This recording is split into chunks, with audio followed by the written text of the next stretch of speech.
清晨嘅竹林被溫暖嘅陽光照亮，熊貓樂樂正係懶洋洋咁瞓醒。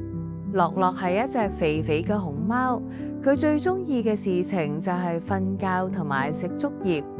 今日嘅竹葉睇起嚟真美味。樂樂搖肚，走到竹林深處，開始享用早餐。佢嘅動作慢吞吞，但係食得非常開心。樂樂一日要花超過一半嘅時間食竹子，因為竹子雖然係佢嘅主食，營養卻唔夠豐富，所以樂樂需要吃好多先至能夠保持健康。食完竹葉之後，樂樂成日中意揾個舒服嘅地方瞓覺。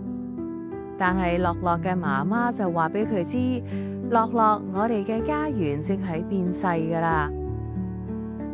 人類斬伐竹林，俾我哋嘅食物同埋棲息地越嚟越少。樂樂聽咗有啲難過，但係媽媽安慰佢話：唔好放棄，我哋仲有機會。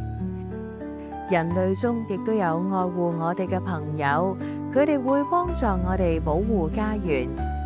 透過媽媽嘅說話，樂樂明白，雖然佢係一隻愛食同埋愛瞓覺嘅小熊貓，但保護竹林係大家共同嘅責任。